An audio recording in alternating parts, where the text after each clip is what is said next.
We do have a quorum of council members present, so the meeting is now called to order. First order of business is our chaplain prayer and pledges. I see no chaplain. Chief, are you coming forward to offer prayer for us? If it's okay with you. It's fine with me. Yes. Will you lead us in pledges too, please, sir? All right. Thank you. Will you bow with me real quick? Father God, I just thank you for this opportunity for us to be here today to work on local government business. I just ask that you give guidance to our leaders and as we walk through the challenges of government, and just as we celebrate some of the fire department, appreciate all that they do. Just ask that you be with all the first responders as they're out there working, and just ask for blessings be upon San Angelo and guide us throughout our path. In Jesus' name we pray. Amen. Amen. We'll start with the American flag. I pledge allegiance to the flag of the United States of America and to the republic for which it stands, one nation, under God, indivisible, with liberty and justice for all. Honor the Texas flag. I pledge allegiance to thee, Texas, one state, under God, one and indivisible.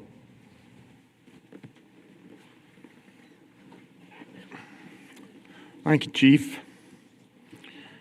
We have one recognition today. It is the recognition of the San Angelo Fire Department receiving the Texas Fire Chiefs Association Best Practices designation. I'm going to turn it over to Chief Brody and his guest.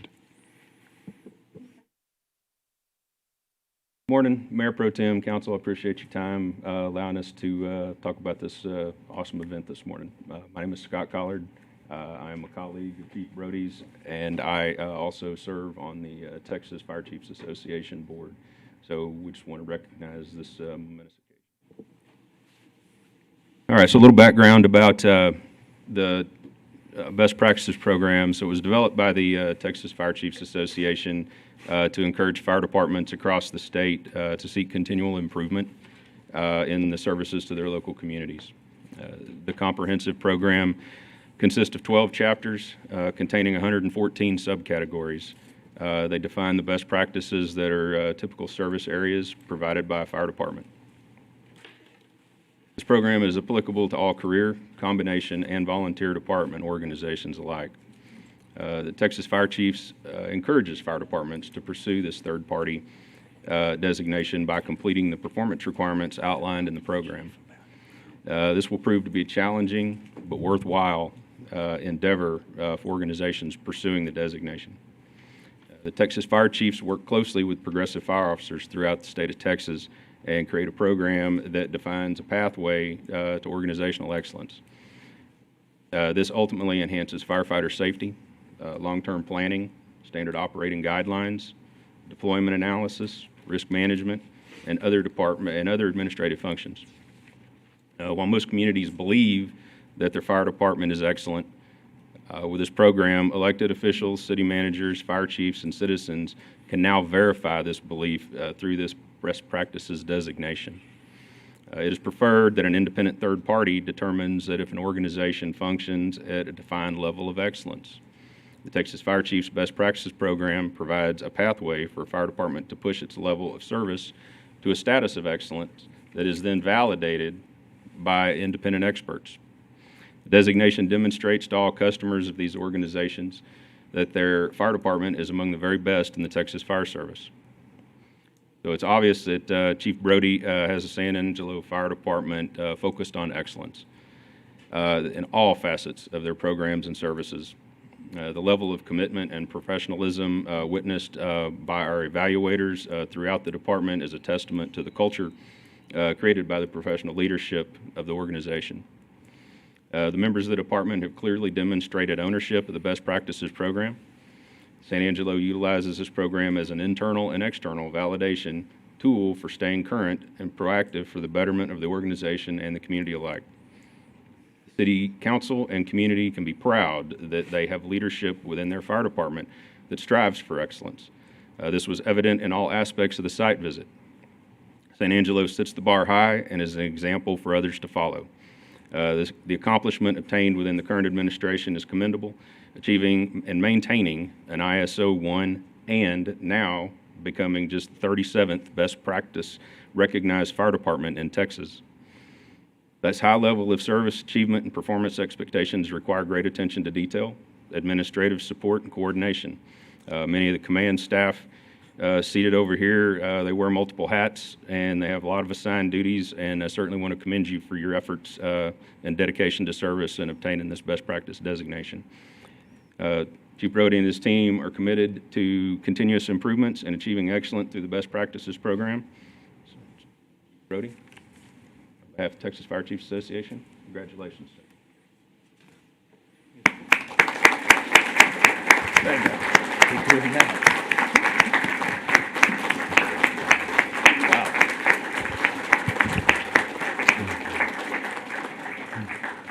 Chief Brody? Yes, sir. You want to ask some of your, or all of your folks to come up there and be with you?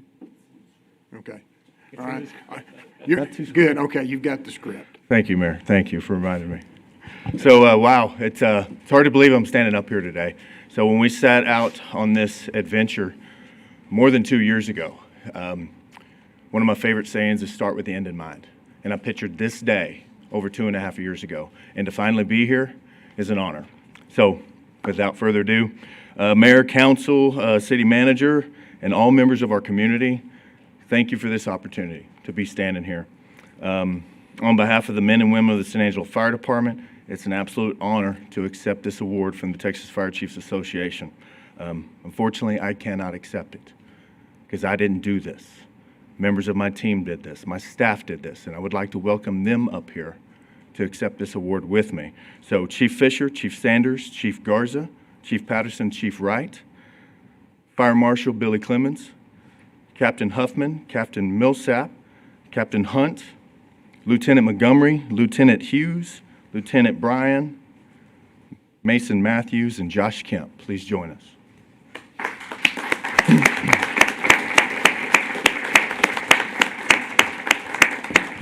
So as y'all can tell, it took a lot of people to make this happen. Chief Collier mentioned that there's 13 different chapters and 114 different points, different submissions that we have to be perfect on. And they're heavily scrutinized and analyzed by this committee. This isn't a rubber stamp because Texas Fire Chiefs is putting their name on it. It has to mean something. So this designation represents a voluntary independent evaluation of how the fire department operates as an organization. It's examining leadership, financial accountability, training, safety, emergency response, and long-term planning. Earning this designation confirms that the San Angelo Fire Department meets nationally recognized standards and is committed to continuous improvement. San Angelo is only the 37th department in the state of Texas to achieve this recognition. That accomplishment belongs to our firefighters, our officers, our civilian staff, and our administrative team who demonstrated professionalism and accountability every single day. Most importantly, this designation benefits our citizens. It affirms responsible stewardship of taxpayer resources, proactive risk management, and a consistent, reliable emergency service. It also reinforces our commitment to firefighter safety, which directly impacts the quality of service we deliver to our community. So I want to thank City Council, City leadership for your continued support and trust. This achievement would not be possible without your investment in training, equipment, staffing, and long-term planning.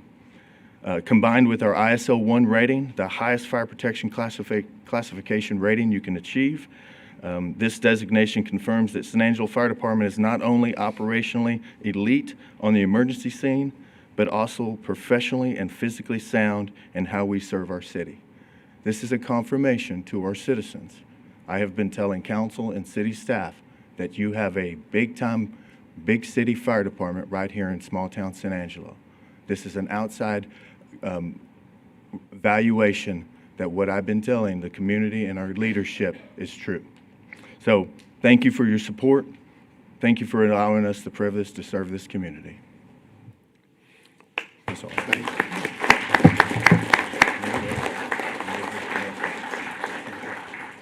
Chief Brody, and to all your folks up here with you. We appreciate you guys.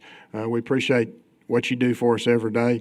I have heard it said and have witnessed it, not with my eyes, but through friends. If someone needs their life saved, if you guys get there, get your hands on whomever, you'll save their life. I can be a witness and give testimony to that. You did it to two of my friends. Thank you.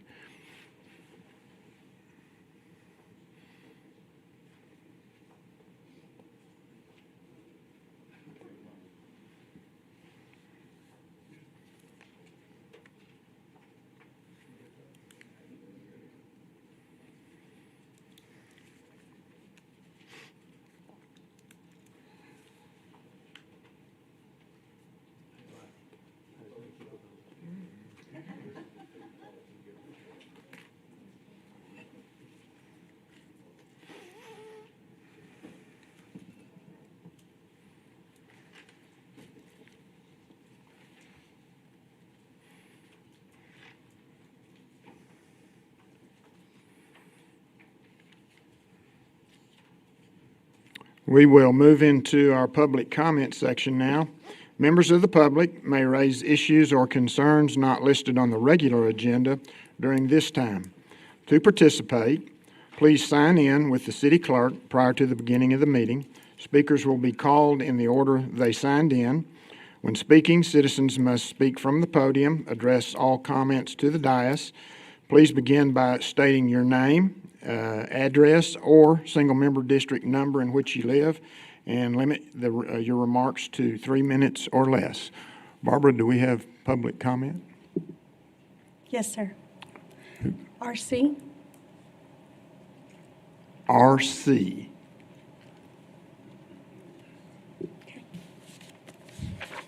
No RC. Number 2. Richard Simmons? I'm sorry, Summers. Mr. Summers.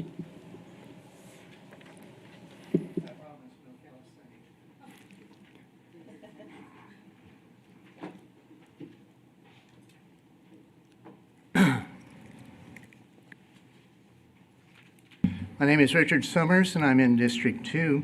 Mayor, council members, city staff, and fellow constituents, I'm speaking today as an Angelo resident and constituent concerned with process and transparency and sanctity of the public record. Yesterday on the public record, the mayor indicated that the question of whether to defer approval of the January 13th, 2026 council meeting minutes would be referred to the city attorney for council advisement. I support that referral. At moments like this, the city attorney's role is not merely advisory, but custodial, protecting the integrity of the public record, the credibility of council action, and the public's trust in lawful process.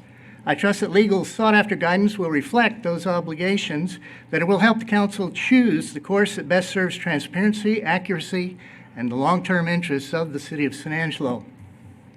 Additionally, given that a city-initiated Attorney General review concerning the scope of records and analyses subject to disclosure under open records law remains ongoing, approving the January 13 minutes at this time risks finalizing a public record before the scope has been clarified, and that should be of a special concern to legal as well as to all parties, public or private, that are involved.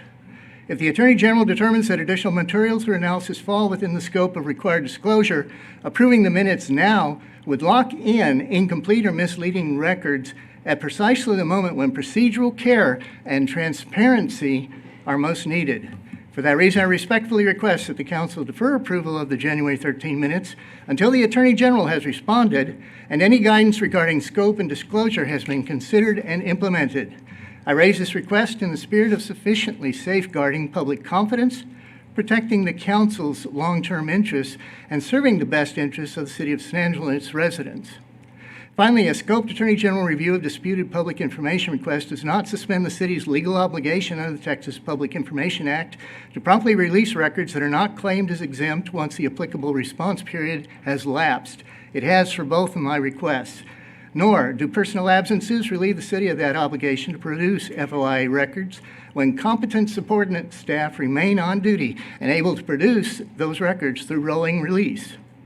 Accordingly, I respectfully request that all currently non-disputed records responsive to my pending data center TPI request be released without further delay.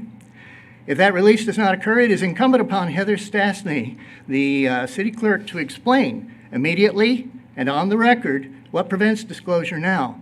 That basis can no longer be statutory, so continued unwarranted delay or shrinking silence would be inconsistent with the plain language and structure of the Texas Public Information Act.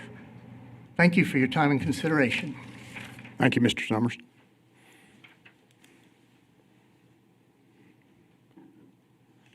Someone else, Barbara? Heather Wiley.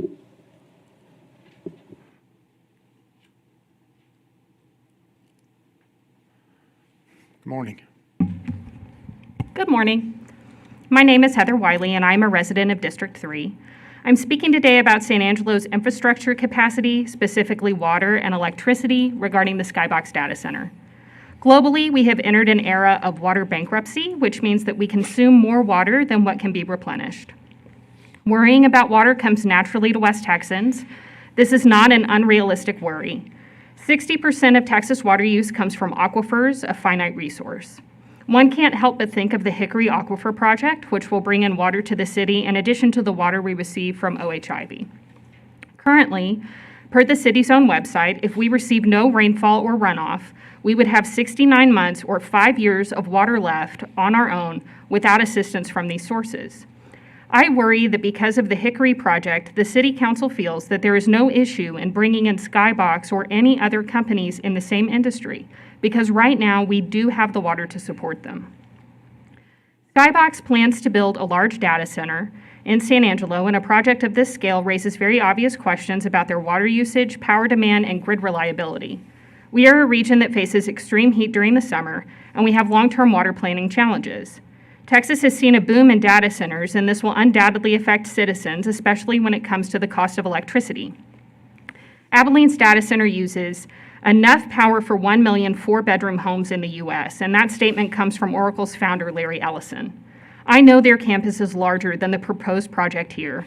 The city's website says data centers only build where capacity exists, so how much electricity will this facility use, and how will that cost affect San Angelo residents? I want to know what detailed analysis has been completed or will be completed regarding the impacts for San Angelo and the surrounding area, and when will these analyses be made available for public review? A necessary part of responsible planning is including an understanding of infrastructure capability. Asking these questions is not speculative or alarmist, especially for a facility that operates continuously or at a high load. I respectfully ask that the City Council clarify what studies exist, what has been consulted, and what remains to be done. And I look forward to knowing when the public will be informed before any further commitments are made to Skybox. Thank you. Thank you, Ms. Wiley.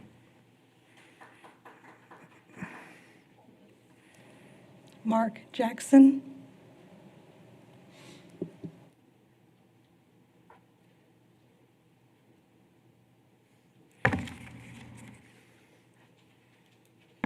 My name is Mark Jackson, and I'm a resident of District 3.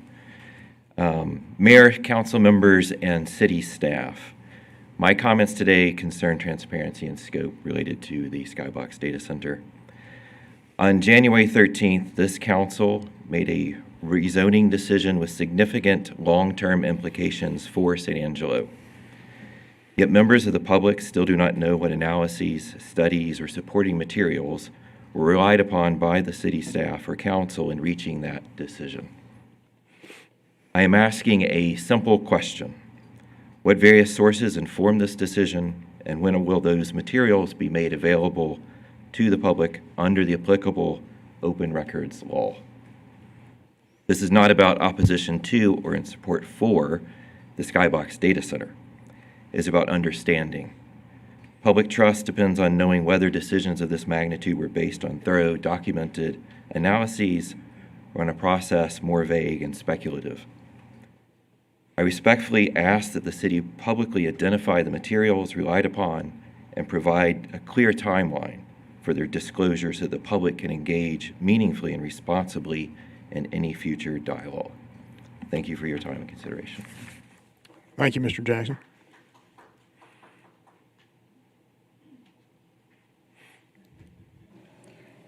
Angelo. Andrew Dirksen. Andrew Dirksen. Mr. Dirksen? Okay, next. Douglas Long.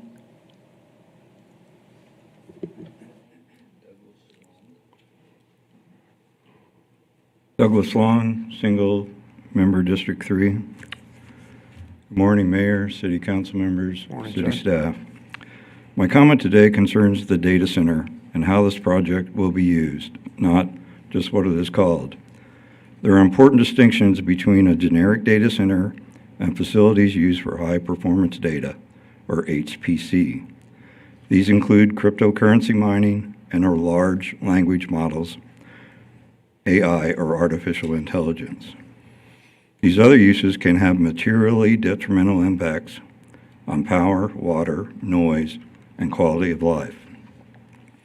I am asking whether zoning conditions or other enforceable safeguards will prohibit or strictly regulate such other HPC uses. I believe that clear, enforceable boundaries protect both the city and her residents from unintended consequences. I respectfully request that the city address this question of other HPC uses, crypto mining, and AI in the public record. Finally, I wish to clarify for the record that an AG review applies only to disputed materials.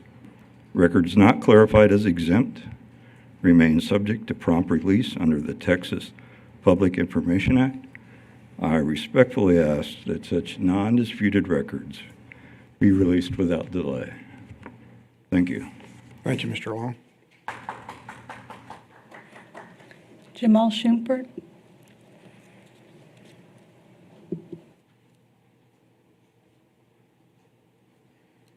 Jamal Shumpert, SMD3. I'm not sure which ones you're going to pull on the consent agenda item, but I'm going to talk about K for sure. I looked at the documents. I don't know where the city is going to either cap the ends or put in a looping system for their sewer system. I'm not sure what they're going to do with the part that, you abandon it, then it's your part. And then on the other side of that school, it's their part. So what are we going to do with our part? How much will it cost?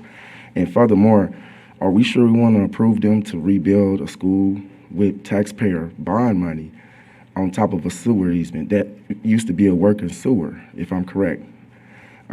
It just seems that was not well thought out, and considering that there are a lot of apartments in the area, you're gonna take that sewer easement away. I don't think you actually should take the sewer easement. It may cause more stink from all the area. Because I saw you going from 2-inch pipes to 6-inch pipes to 8-inch pipes.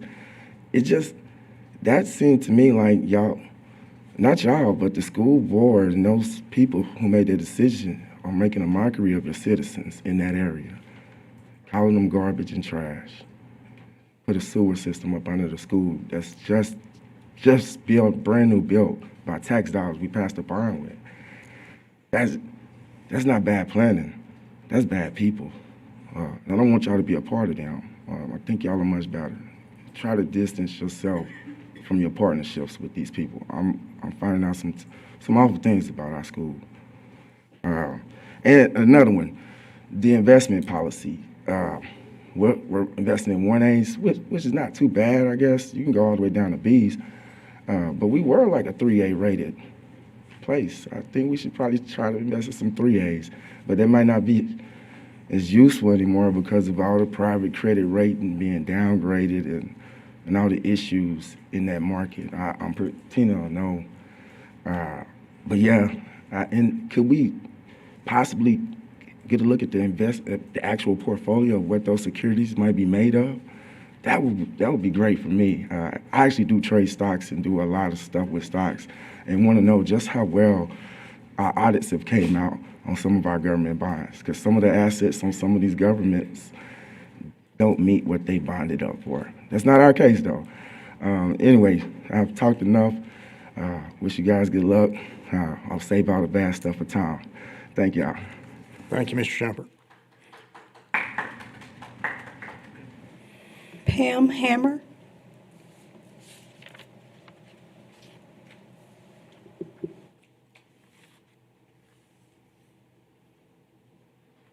Good morning. My name is Pam Hammer, and I serve as the Executive Director at Habitat for Humanity at 401 North Chadbourn. I'm here today I'm also involved, before I start on my spiel, I'm also involved with the Concho Valley Long-Term Recovery Team.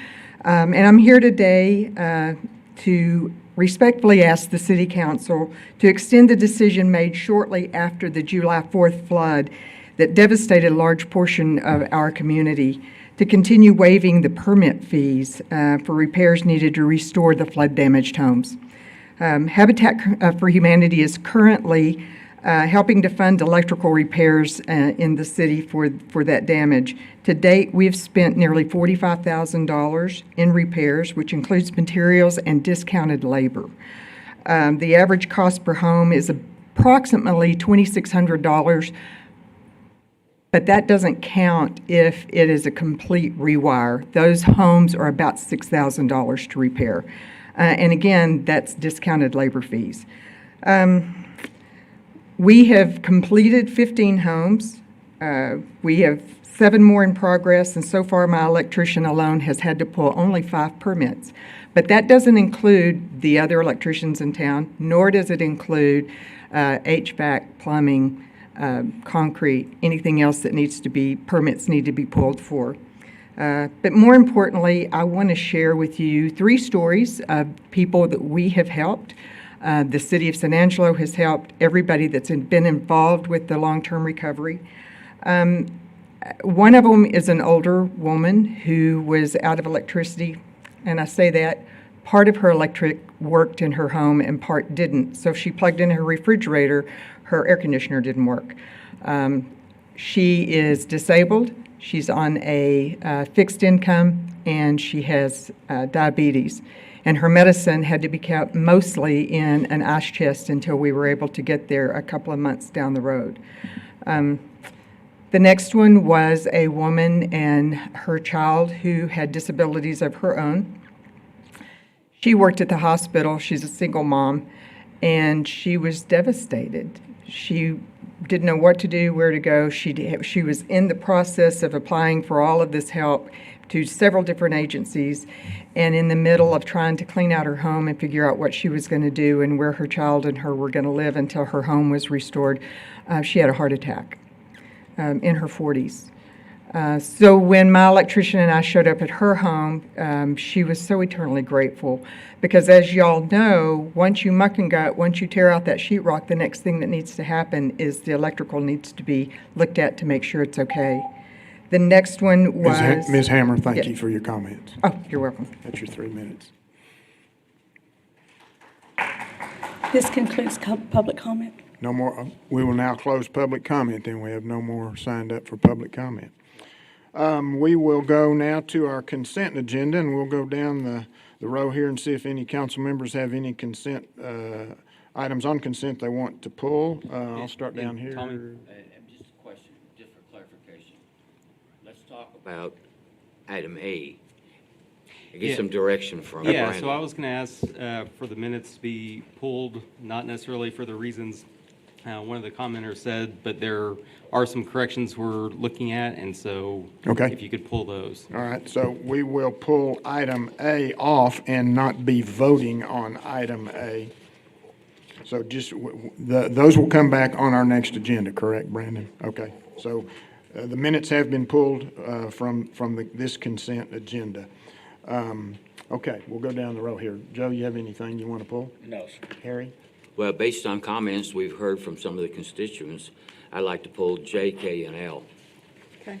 Okay.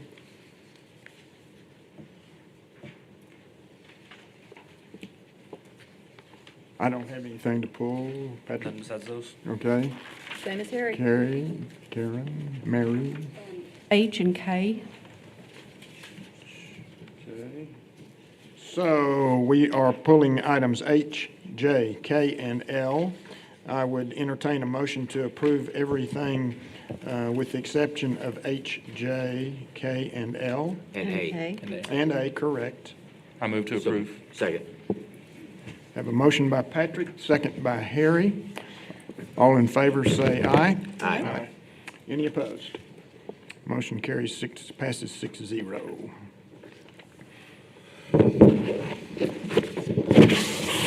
Okay, we will pull item H.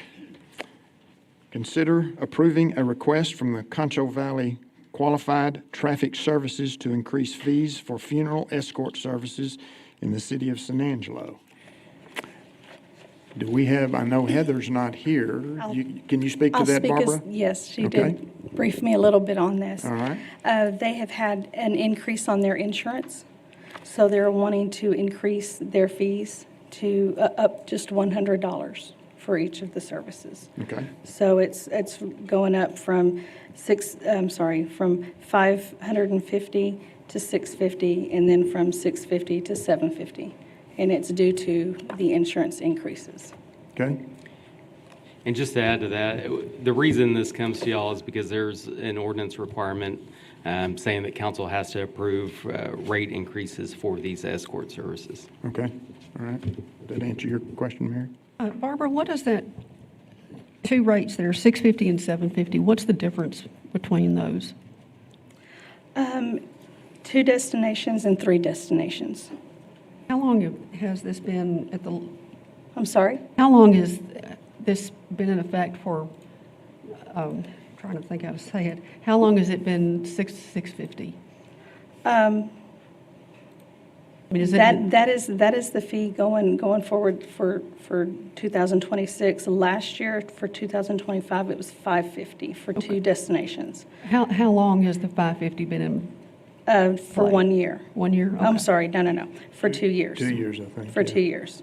Okay. So it was for 550 for 2024 and 2025.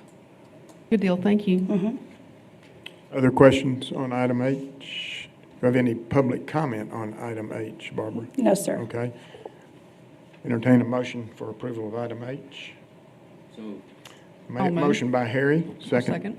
Second by Mary. All those in favor say aye. Any opposed? Motion passes 6-0.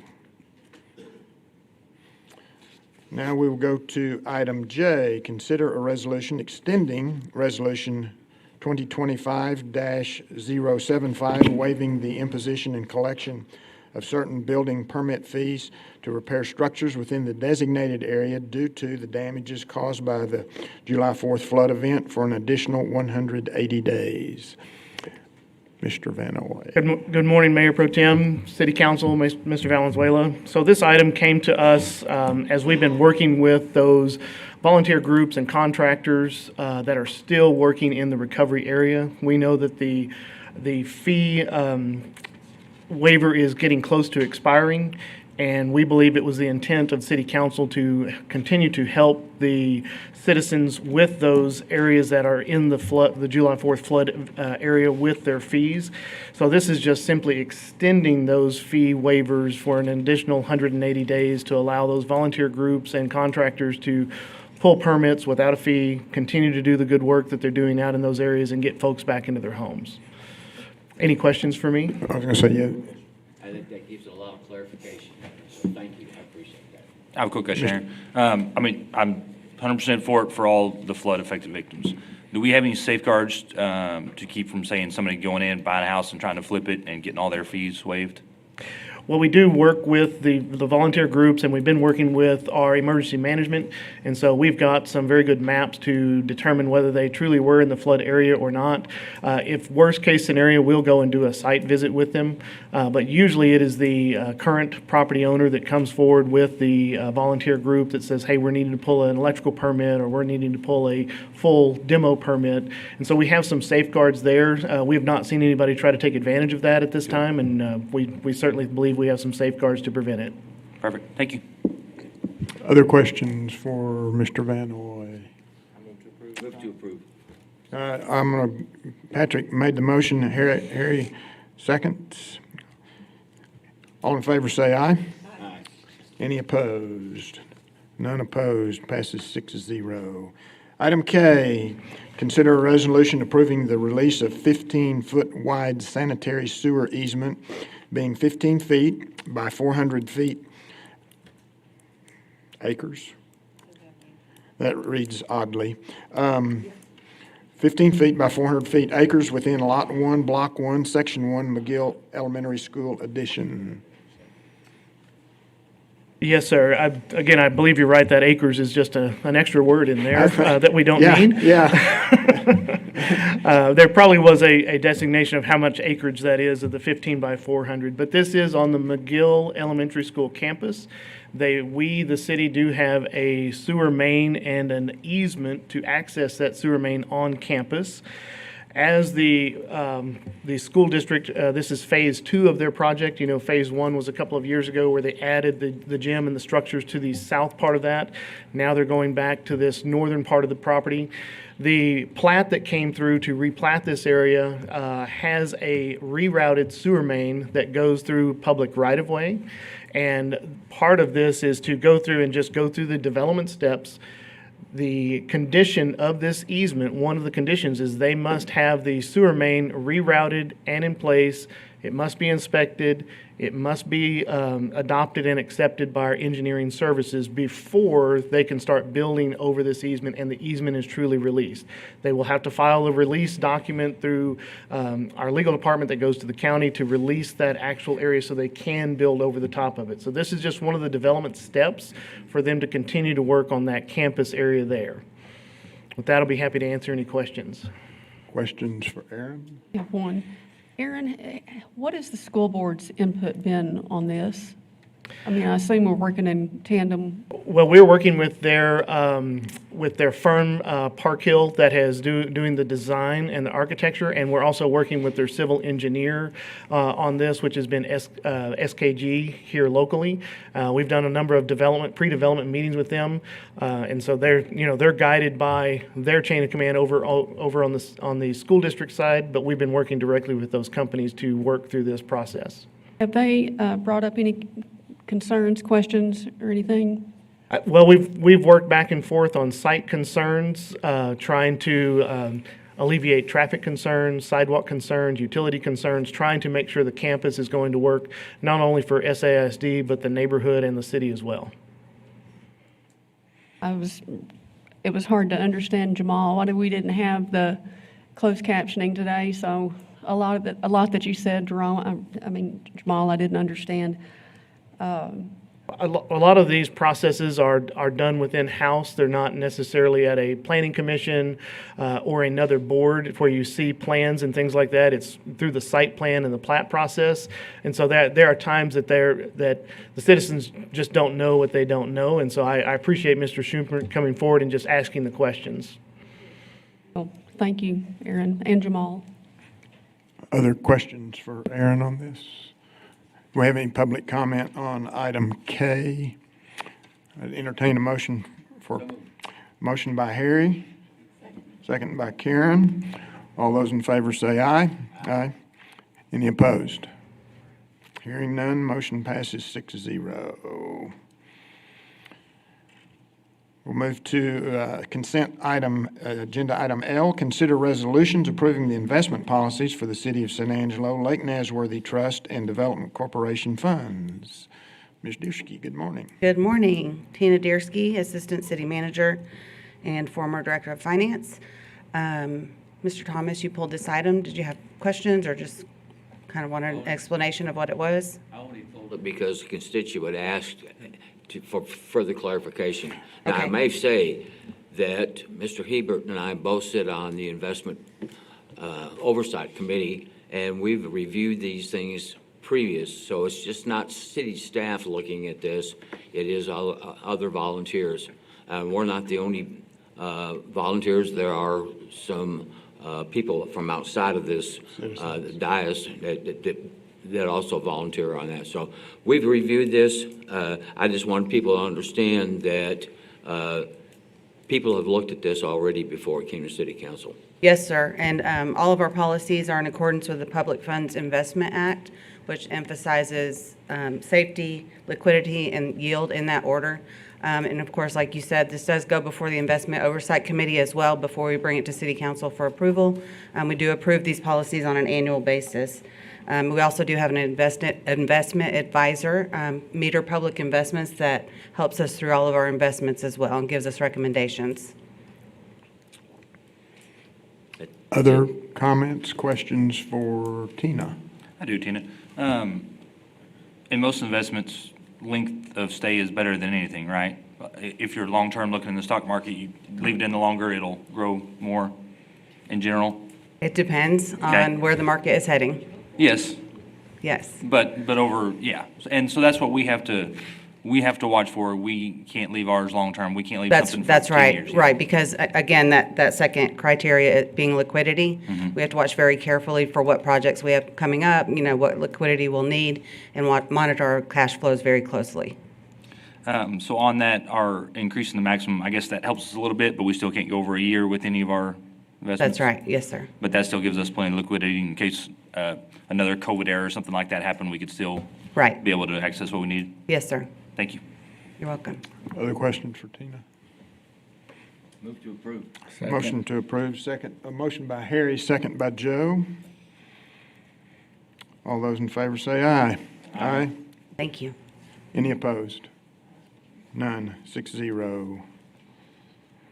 Okay, that concludes our consent agenda. We will move to our regular agenda. Item A, consider resolutions of general support for the construction of affordable housing projects as part of the 2026 annual low-income housing tax credit program for Crestwood Terrace Apartments located at 3130 West Boulevard. Morning, Ms. Bloss. Good morning, Council. Daniel. I'm here again with another low-income housing tax credit application. This is a proposed project that will need the resolution of support for so they can move forward with the application process. And Michael Beard is here to present to y'all. All right.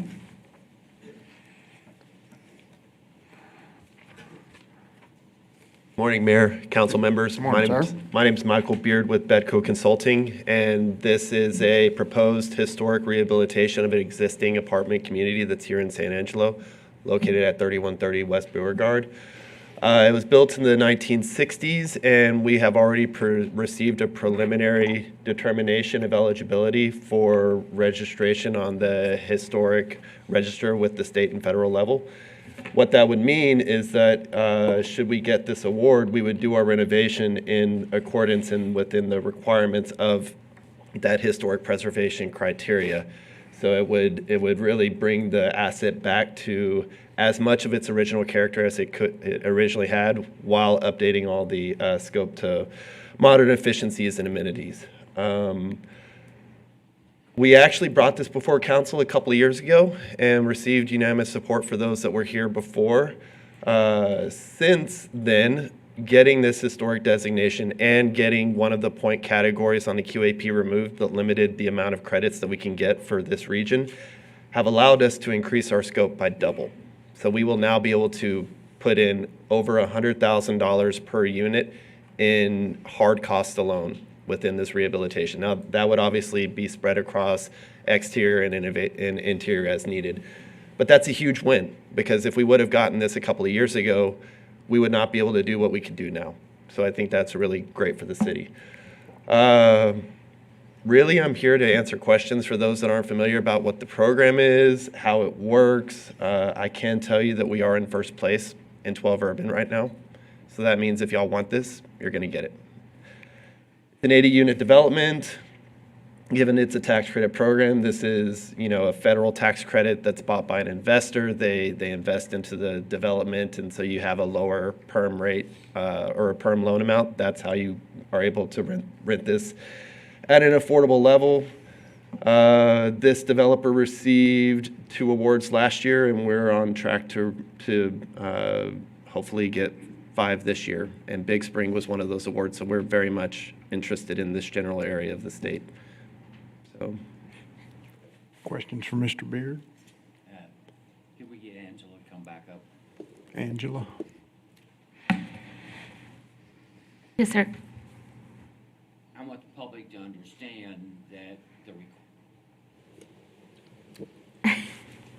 I turn it on, they turn it off. I turn it on. I want the public to understand this process and because they've seen other developers come before this council and ask for support, that there's only going to be one that gets the support in this general area, which I understand also takes in Midland, Odessa, maybe Abilene, I don't know, whatever that section is. So would you explain that a little bit better, a little broader? Yes, so there is, as many applicants can go into the process, and it's a point-based process. So the more that you have, the more points that you get. And it is for regional, so there's one per region. And I do believe, okay, he can tell you more about the region, but yes. Yeah, so this is the competitive tax credits, which are scoring criteria based, and the support at the local level is one of the highest scoring criteria. San Angelo falls in Region 12 Urban, which you are absolutely correct, is in competition with Midland and Odessa in particular. Those are the three major cities in 12 Urban. Like she said, as many applicants can apply, but there's only enough credits for one award per year. And so to get to that top spot is really just the only way that you even have a shot. Like, we were here 2 years ago, and we were in second place, and we knew we wouldn't win. It was just that the competitor, they're very good at what they do. Y'all now have an asset under construction that we lost to a couple years ago. So it's highly competitive, and because of that, there's a lot of stakeholders in this process. You know, you're going to have an investor that looks after this. You're going to have the state agency that looks after this. We don't want to go in cities that don't want us, and that's why the statute at the state level requires you to get support to really become competitive. Well, I think this is great, but I want citizens to understand that multiple people can apply for this, but there's only going to be one award. Yes, that's correct. And our support with the resolution is utmost important to their application. Okay. Yes, yes. I thought when I saw this on the agenda, I thought, we've seen this before. I recognize you, sir. Yes. I'm not sure whether that's good or bad. Other questions for Angela or Mr. Beard? This project, would it help housing affordability in San Angelo? Yeah, so one of the slides actually shows, obviously this is what you would possibly consider a naturally affordable asset given its current condition, which is, you know, it needs repair. Oh, I hope that he put the rents on here. Back, yes. So the way that this program will work is if you get an award, all the affordable units cannot go above 60% of area median income as far as the rent goes. So the rent will be 30% of that 60% income level. So if your income goes up, the rent will go up. If it doesn't, it won't. And you also have to back out what we call a utility allowance. So when we are having that rent level calculation, we have to say, what are the tenants going to be responsible as far as paying utilities? You know, is it going to be electric, or are they going to have to pay water and all that?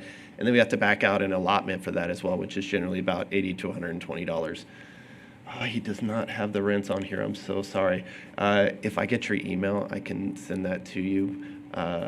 I generally put the rents on here, but they are published, and you can just go to the HUD's website or TDHCA's website and look up Tom Green County, San Angelo, and it'll show you the rent and income levels for this area right now.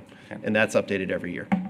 Looking at some of the captions there, is this something they're trying to renovate and then sell? And then No, so this is a long-term hold. The tax credits are earned over 10 years, but the minimum affordability period is over 15 years, and we're actually electing for an extended affordability period that will bring it out to 45 years. And this is going to be recorded at the county level on the parcel. That'll dictate the affordability restrictions, the supportive services requirements, the minimum amenities. So we're basically everything that we're promising to the state agency to bring forth a competitive application is going to get dictated in what's called a land use restriction agreement at the county level. And the state agency will use that when they audit compliance on a biannual basis to ensure that we're doing everything that we promised we would. So, yeah, this is a long-term hold asset. The investors are in it. When I say investor, it's usually a bank. They're in it for the minimum 15 years, the developer's in it for the minimum 15 years, and generally longer than that. And what they generally do is they want to reposition it after that because they'll need a new influx of renovations or rehab or whatever. So these are long-term hold assets. So it should help that, but also fix up the building in general and Oh, yeah. just the niceness of the apartments. Oh, yeah. Yeah, I mean, like I said, we're just in hard costs alone, we're now able to increase our scope to over $100,000 per unit. And I mean, the total development cost on this it's going to be significant. We're going to be projecting to bring in about 100 to 150 subs during the renovation process. We're going to try minimum displacement. What we'll do is what's called a rolling rehab. So we'll relocate the existing occupants to concentrate vacant units as much as possible on a building by building basis. And then we'll rehab those buildings and turn them over and those that are qualified. So that's the big question mark is we'll have to review those that are currently qualified that they could stay. And if they aren't, it would be given a notice of non-renewal. And we would allocate funds to help them with that moving process in the event that they don't qualify. So it is the intent of the program to minimize displacement as much as possible and help those and not create an undue burden. When will y'all know on this project? So our full app is due the end of the month. We are currently in first place, and what that means is if we can get all the points, we will remain in first place. No one could jump us. We've already reviewed the region. Awards are recommended in July, and between March and July is when they do the full underwriting and review and ensure that you're eligible for the award. So mid-July, we would know we're getting this. We'd have to be done completely with this by the end of 28. Given this is a rehab, it would not take that long. We project the historical commission can create delays depending on what you replace. Like if you're going to replace windows and whatnot, supply and finding product that is of a matching historical kind of equivalent could create a delta, but we cannot foresee more than an absolute 12-month build out. We should be able to get this done within 6 to 12 months of close. Okay, thank you. Other questions? We have any public comment on item A on the regular agenda? I would entertain a motion then. So moved. Motion to approve by Harry, second by Patrick? Okay, Patrick. All right, all in favor say aye. Aye. Any opposed? Hearing none, motion passes 6-0. Okay, on to item B. Discussion and possible action to apply for $2.5 million FAA notice of funding. I think we missed a public comment. I'm sorry, he was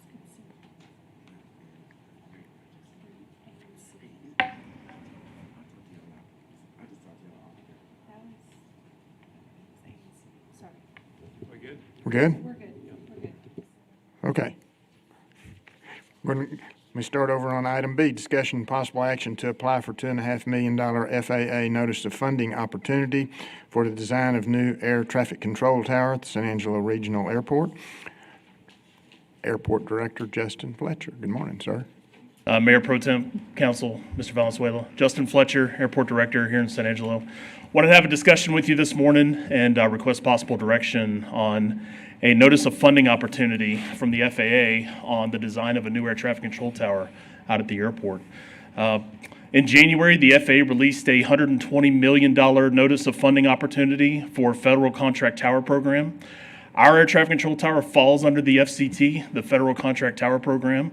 And this program would, if we proceed forward with an application for funding, this would proceed with the design, airspace analysis, and siting study of a new air traffic control tower.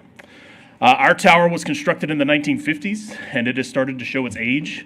We're having some facility issues. We have 1980s radio equipment that has to communicate with modern digital equipment, which provides its own operational issues. We also had the issue of an air traffic controller had a medical episode in the tower, and fire rescue responded, and they had to carry that individual down the stairways and resuscitating him at each landing on the stairwell. We do not have any ADA compliance in our current tower, and obviously that's been an issue in the past with that medical episode. Thank goodness he survived. So my intent today is to discuss Our tower is eligible for the $120 million in funding, but there are a couple of risks ahead of us if we proceed down the path. The first risk being if we proceed, we're awarded funding and we go through the design and engineering process, and we find where the project goes idle for whatever reason, we don't push forward the initiative of developing a tower, the FAA could request reimbursement of the funds. So if the FAA finds that we haven't put in a good faith effort to continue pushing the project forward, they could request reimbursement of the $2.5 million. So I think that's a very slim chance. I would recommend that we employ our congressional representatives from the start.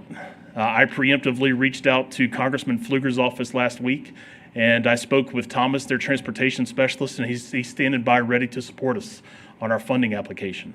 They're ready to submit a letter of support.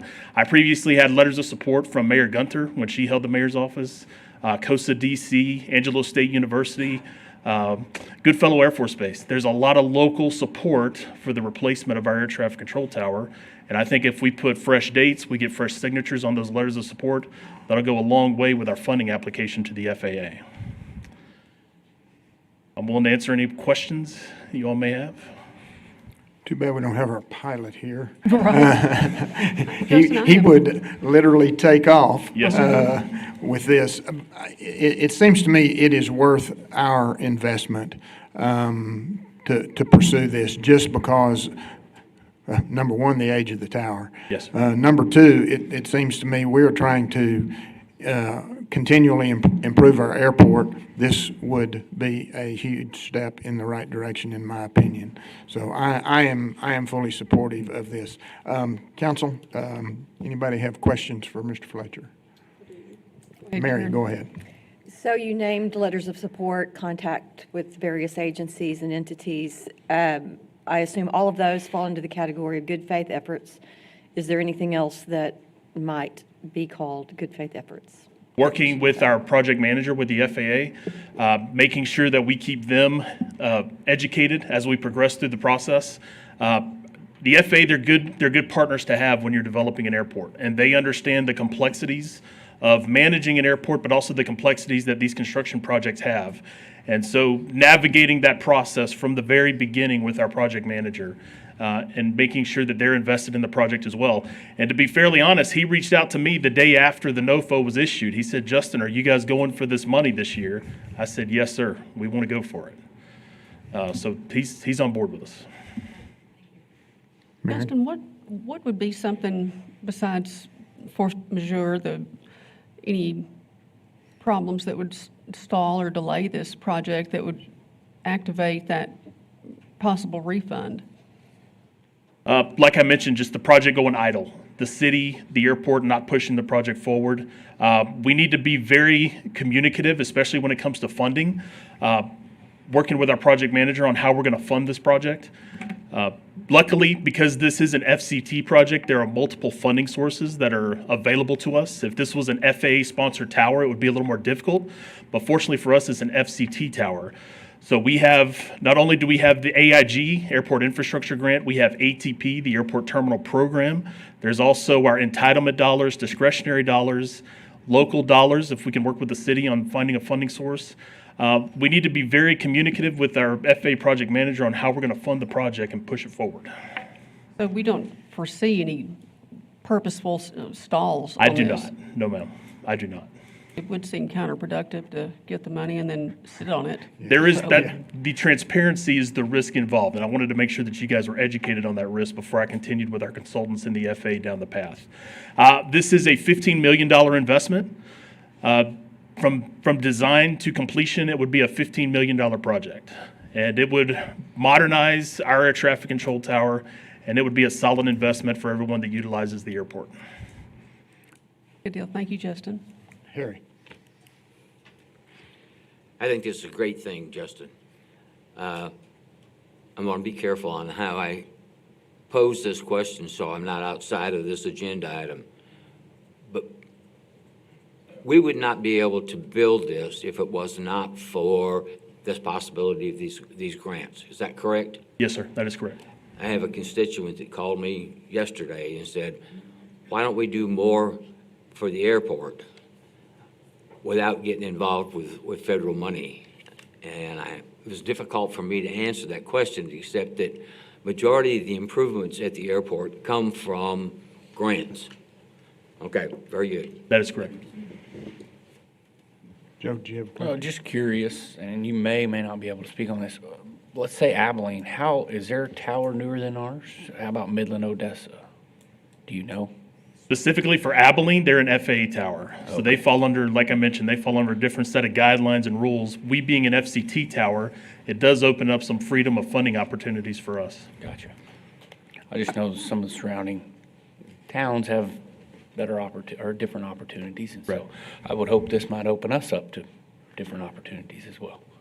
I do honestly believe we're in a good spot. We would compete very well. Cool. I can't see you not pushing the project forward, Justin. For some reason, that just doesn't enter my mind. We're going to go to work, yes, sir. Yeah. Other questions, comments? Justin, on this, so the $2.5 million, we'd be responsible for just $500,000 if that's the part we'd have to refund if we did not go through with it, or is So all it the would 2.5? be the $2.5 million, Okay. the full. If it sits idle, the FAA could come back for full reimbursement of $2.5 million. I'm going to kind of reiterate, but I think that's something we definitely have to watch and make sure we're on our toes about. That's not insignificant. Yes, sir. Will this, so one thing we've talked about over the past several years is we've lost as many takeoff and landings from military, things like that. Would this help us get some of those back? We're actually in the process of regaining that loss of military activity. Midland Approach has begun staffing. They've increased their employment numbers in their radar department and what we call the TRACON, the Terminal Radar Approach Control Facility there in Midland. So they have more bodies in front of radar scopes working the San Angelo sector. And so if we've had more military takeoffs and landings recently, they're buying fuel. So it's a good thing. It is on the uptick. But having the tower is a huge bonus when it comes to military. We had special operations training last week at the airport, and having the tower there facilitates the special operations and the training needs that the military has. It's a huge benefit to us. That's all I got. Thank you. Justin, when we're talking about pushing the project forward, in terms of a day-to-day type operational endeavor for you, what does pushing it forward look like so that it doesn't go dormant? Becoming an advocate for the project, like I mentioned, working with our FAA project manager, working with the city, keeping the city apprised of any funding obligations that we're going to have. On the other side of this design phase, if we get to construction, what does that construction phase look like, and what do those dollars look like? I wish I had an answer for you today, but I don't. It is a $15 million investment. So making sure we're working with the city, our development partners, the FAA, and just to keep the process engaged. Okay, all right. Other questions or comments? I do want to mention that it's actually an effort on our end. I know that Justin does a really great job of getting a hold of representatives, but we do the same at the city manager's office to make sure that we stay on top of that. Clarification-wise, I just want to make sure, I believe I misinformed a couple of my council members. So it is $2.5 million. It's not $500,000 if we're short. I understood it was $500,000. So even with the 2.5, the risk associated with it, you feel pretty good, Justin, as far as receiving and then moving forward with it. And I do too. And I really do think it's something that we need to move forward with as well. But I just wanted to make sure that you made that clarification. Thank you for that. But it's $2.5 million a case. $2.5 million, yes, sir. Okay. I still feel good about that, though. Yes, sir. Maybe we know people that can help us find money. Yeah. Other questions, comments from council for Justin? Barbara, do we have any public comment on that item? We have a motion to approve by Patrick, second by Karen. All those in favor say aye. Aye. Any opposed? Hearing none, motion carries, passes 6-0. Thank you, council. Thank you, Justin. Item C, consider authorizing an order renewing the declaration of disaster issued by the mayor and extended by city council related to the severe storm and flash flooding event that occurred on July 4th, 2025. Mr. Dyson. Thank you. This is an item to renew the local disaster declaration. What we found towards the end of January, that there's still significant development ongoing. In talking to Aaron, we expect upwards of 50 homes that will be through the planning and development process in the form of demolitions, rebuilds, renovations, things of that nature. And we're looking for ways to expedite, accommodate that planning and development that'll have to occur, and exploring ways to do that. But I think the first step is ensuring that we have this disaster declaration in place. It allows some flexibility through the mayor's authority in our ordinance to vary or suspend some ordinance requirements. But again, we're still looking at how to actually go about that. At the state level, the governor has continued to renew the state declaration, and that was last on January 17th, and I think we expect that that will continue to occur month to month for a while now. So we're actually asking on this one, the previous ones have been 90 days, we're asking that this one be for 180 days, but of course we'll continue to evaluate that and can always bring it back and amend or terminate that if needed. Very good. Questions for Brandon? Any public comment on that item? Jamal Schumpert. Okay. I think Did he left. leave? I think he left. Mr. Schumpert, are you here? You out in the hall? Okay. I have a motion to approve by Patrick. Second. Second by Joe. All those in favor say aye. Aye. Any opposed? Hearing none, motion passes 6-0. Okay, we will move into closed session. Under section 551.0712, consultation with an attorney when a governmental body seeks the advice of its attorney on a matter in which the duty of the attorney to the governmental body under the Texas Disciplinary Rules of Professional Conduct of the State Bar of Texas clearly conflicts with this chapter regarding the Skybox Data Center's contract. We will return when we conclude our executive session.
What